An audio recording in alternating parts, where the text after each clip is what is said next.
आपल्या परिसरातील राजकीय, क्राईम व सामाजिक अपडेट जाणून घेण्यासाठी पाहत रहा स्टार वन न्यूज वर्तमान। विटा येथे डंपरच्या धडकेत पोस्टमनचा दुर्दैवी मृत्यू। विटे शहरातून एक धक्कादायक आणि हळहळजनक अपघाताची बातमी समोर आली आहे। भरधाव डंपरच्या धडकेत एका निष्पाप पोस्टमनचा जागीच मृत्यू झाल्याची घटना विटा मैनी रोडवर घडली असून या घटनेने संपूर्ण परिसरात शोककळा पसरली आहे। विटा पोलीस ठाण्यात या प्रकरणी गुन्हा दाखल करण्यात आला असून गुन्हा रजिस्टर नंबर 38/2026 भारतीय न्याय संहिता अंतर्गत कलम 106/1 281 324/4 तसेच मोटार वाहन कायदा कलम 184 प्रमाणे गुन्हा दाखल करण्यात आला आहे।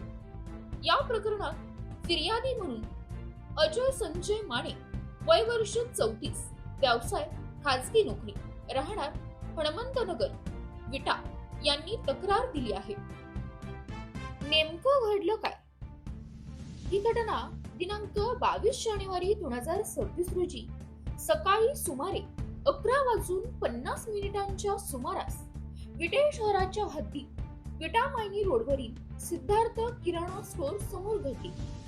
आरोपी रामचंद्र सिद्धनाथ धाबे, राहणार कारडी, तालुका खानापूर, डंपर क्रमांक MH11 BL 5790 हा मैनीकडून विटाच्या दिशेने येत असताना तो भरधाव वेगात रस्त्याच्या परिस्थितीकडे दुर्लक्ष करत निष्काळजीपणे व अविचाराने वाहन चालवत होता। याच दरम्यान समोर जात असलेल्या मोटरसायकल क्रमांक MH10 EC 8297 ला डंपरने पाठीमागून जोरदार धडक दिली। या अपघातात महादेव विनंदा शिंदे, वय वर्षे 60, राहणार नागेवाडी, तालुका खानापूर हे या अपघातात मृत्युमुखी पडले। महादेव शिंदे हे पोस्टमन होते।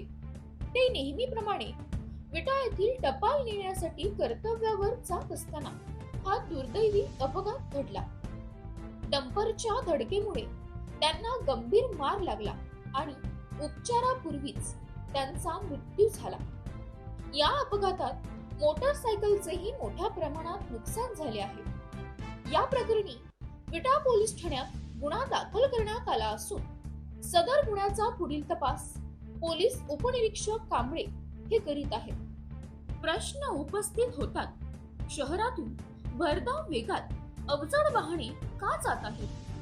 वाहतूक नियमांची अंमलबजावणी नेमकी कुठे कमी पडत आहे? निष्पाप नागरिकांचे जीव रस्त्यावर कधी सुरक्षित होणार? या अपघाताने पुन्हा एकदा रस्ते सुरक्षा आणि वाहन चालकांच्या निष्काळजीपणाचा गंभीर प्रश्न समोर आणला आहे। कर्तव्यावर जात असताना प्राण गमावलेल्या पोस्टमन महादेव शिंदे यांना भावपूर्ण श्रद्धांजली। प्रतिनिधी कीर्ती नाईक। अशा बातम्या पाहण्यासाठी आमच्या चॅनेलला लाईक, शेअर, सबस्क्राईब करा।